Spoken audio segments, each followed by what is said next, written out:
Okay, hello everyone, and welcome to our interview. We are Sebastián, Maria Fernanda, and Laura, and we are students from the Master's Degree Program in Bilingual Learning Environments at Santo Tomás University in Bogota.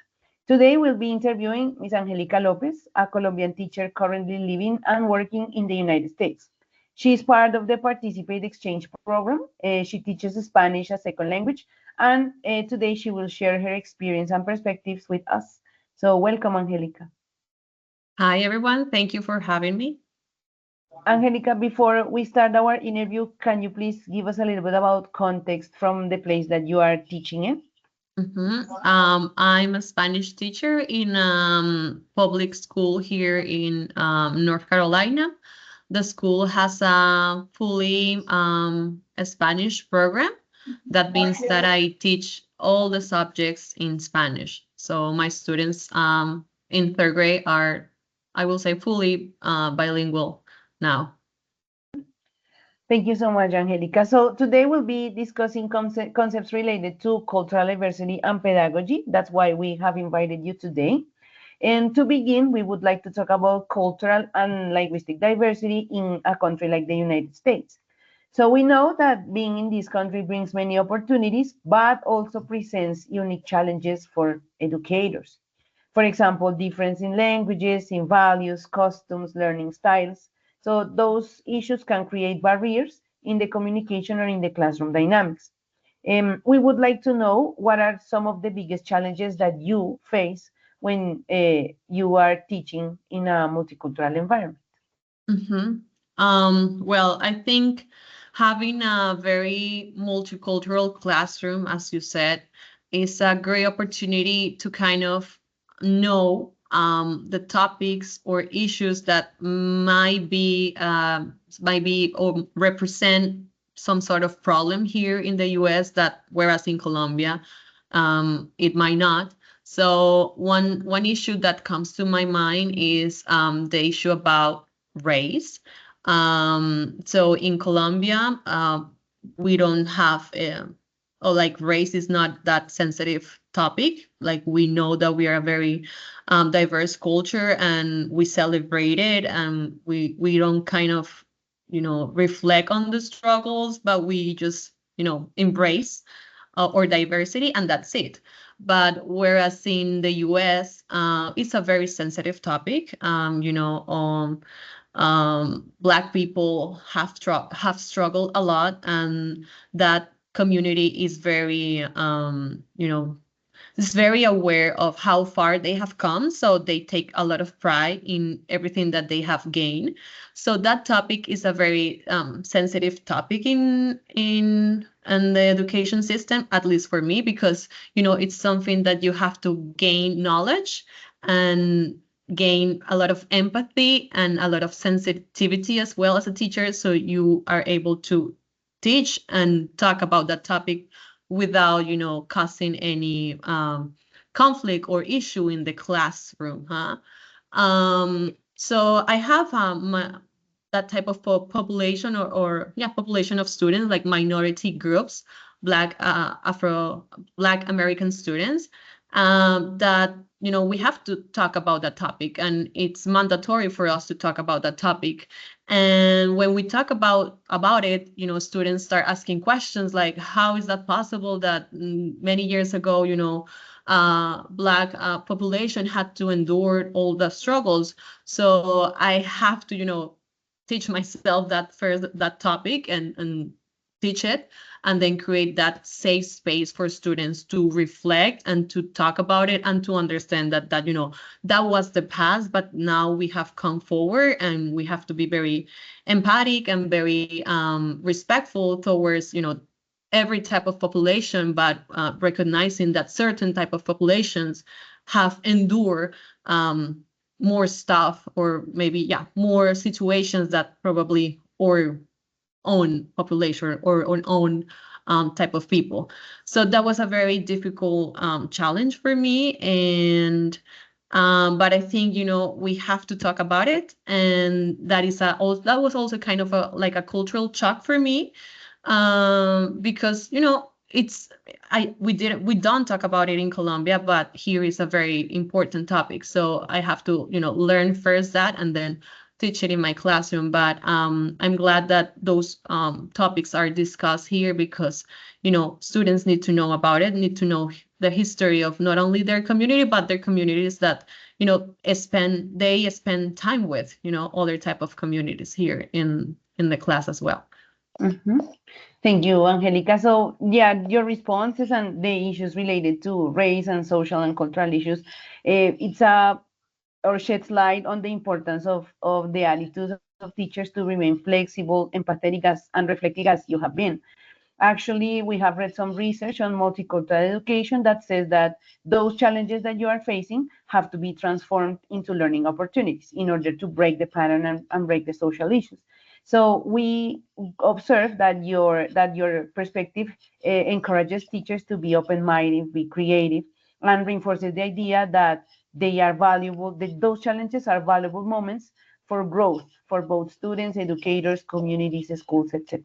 So thank you so much. Now my partner Sebastian will ask you another question. Yes, teacher Angelica. Well, first of all, thank you very much for joining us today. It's a pleasure to have you here. Now we would like to discuss a little bit more about the context you're teaching in, right? So you mentioned that you're teaching in a bilingual setting, and we know that there is a model known as intercultural bilingual education, which not only focuses on developing two languages, but also emphasizes learning across cultures, right? So it recognizes that teaching is not just about language skills, but also about fostering respect, dialogue, and also mutual understanding, right? So, in your opinion, what could be some teaching strategies to promote an intercultural understanding in bilingual or in multicultural classrooms? Mhm. Well, I think having the opportunity to teach here in the US has made me realize how important reading is for the students. Like, I think sometimes in Colombia, the students don't love reading as much, or, we struggle with teaching how students should read, and we don't pay much attention to that. We just teach the grammatical stuff. I mean, I'm referring to like the scenario of teaching languages. Like we just focus on teaching grammar and conjugation, and that's it. Like, but here reading plays a huge role. So reading is kind of the tool or the excuse that we use to focus on teaching languages and cultural as well. So in my class, we have a lot of different type of books, different type of texts, and those texts reflect different type of cultures. So for instance, this week with my students, we talk about the story of Biblioburo, which is about a Colombian man that has two burros and created this library for students to have access to books. And those students are located in a very isolated area in Colombia.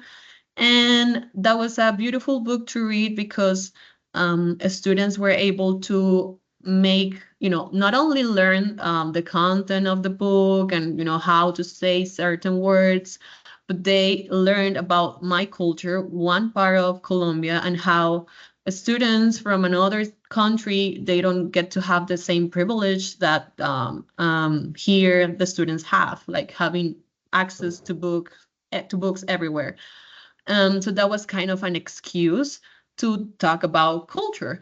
And they were so surprised, and they were like, they couldn't believe that some kids didn't get to have books. So they were able to get from that comfort zone and understand that kids have struggles around the world, and that there are people that are helping their communities.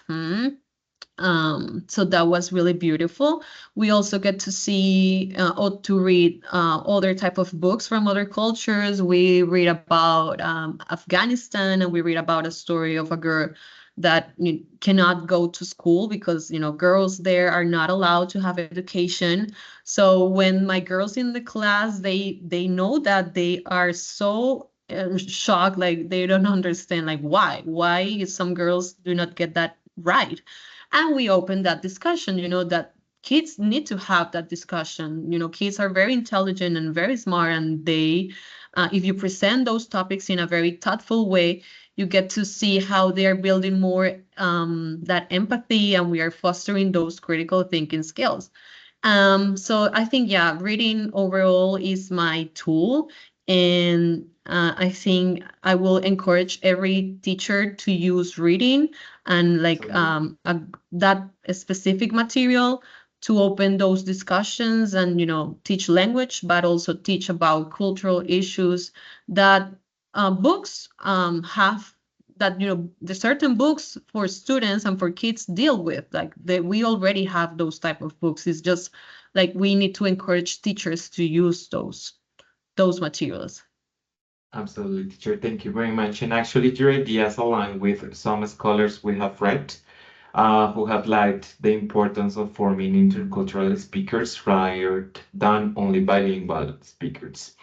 As you mentioned, we also believe that teachers can become, in some way, mediators who encourage dialogue and curiosity. And I think that through reading, that's a great idea.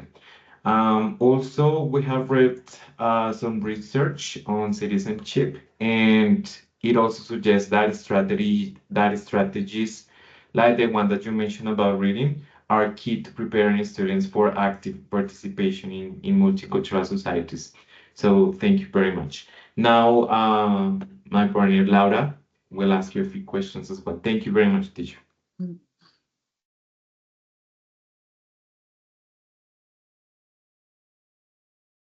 Laura, Laura, we cannot hear you. your microphone is off. You're mute. Thank you so much, teacher, for being with us today. I actually have a question related to the topic you were just mentioned, related to the reading topics you work in your classes about minority people's problems, let's say, because when we talk about intercultural education, the first idea that comes to our mind is that it only helps immigrants or minority students feel empowered, respected, and represented. But research also shows that these inclusive practices can benefit all learners, even those who don't belong to the minority groups. So from your teaching experience, how do your non-immigrant students from majority backgrounds benefit from inclusive classrooms where diverse cultures are actively shared and valued? Well, that's a good question, Laura, because I think that the students that do not come from that minority group, as you said, they get to learn topics about issues that are very difficult to talk about sometimes, or that even topics that are not discussed at their homes. So, for instance, race, as I was talking about before, probably, the students that come from white families, probably they don't have those type of discussions at home, huh? So a school is the place that opens that door for them, and they learn history about it, and they learn that, okay, my classmate that is Afro-American, their background has this history, and I have to be more empathetic and more sensitive when I say certain stuff, or I get to understand why certain groups in the past have had those type of segregation, right? Like it's they benefit in the way that they get to learn history. And just not about race, but culture overall. Like I teach my culture here in my class too, so they get to they gain that cultural awareness about who I am and what my country represents. and they get to use that right away with me, right? So, I mean, I teach them certain manners that we have in Colombia. Like, for instance, when we have different Colombian teachers at the school too. So when I say hi to them, we hug and we kiss in our cheeks, and the students, when they see us, they are like, why are you doing that? And we have that opportunity to teach them, like, in our cultures, it's very common for us to express gratitude or to greet in that way. So they get to learn, how people from different cultures behave. So I think overall, minority groups and, the students that are privileged or that come from different privileged communities, they gain a lot of knowledge. Like in our classes, that is our focus. Like, our education is a very student-centered education. So we want that our students have access to a good education, like quality education, that deals about topics that are difficult, that deals with topics of cultural awareness, and that we talk about, countries and how every country has their own way of being, like, and how, language, how they can use Spanish to have more opportunities. So when those privileged students, they get to travel abroad, they get to go to those Hispanic countries, they're able to speak Spanish. And I have had students that have come up to me and told me, like, oh, I went to Costa Rica and I was able to speak Spanish, or I went to Puerto Rico and I was able to communicate at the restaurant. So they get to use language. And I think here in the US, at least in the community that I am, outside school, we have a lot of Hispanic people. So they communicate, like, Spanish is a language that they can use right away outside school. So I think at the end, everyone benefits from this multicultural education. And what I value and treasure the most is that I am, helping form students that are more empathic, or that are more, that are really friendly people, and that when they grow up, they're gonna get to know more people from other type of cultures, and are gonna be more respectful. So that's what really makes me happy of, being a teacher in this type of setting. Wow, teacher Angelica, thank you so much. The examples you mentioned really shows how these educational spaces develop cultural awareness, as you said, stronger intercultural communication skills, empathy, gratitude, and also critical thinking when students are exposed to different cultural perspectives. Indeed, the intercultural approach constitutes a pedagogy in context that seeks to deconstruct the curriculum through diversity, generating more inclusive and democratic teaching and learning processes to value and learn from those particular cultures. Teacher, this is tied to our final question. So, in many Latin American learning schools, political measures silenced students' native languages, forcing them to learn only the dominant one and undervaluing their cultural identity. However, we were talking about the benefits of fostering the coexistence of diverse languages and cultures in the classroom. So how can schools successfully balance the development of language skills with the preservation of cultural heritage and truly foster this dialogue or coexistence rather than privileging one over another? Okay.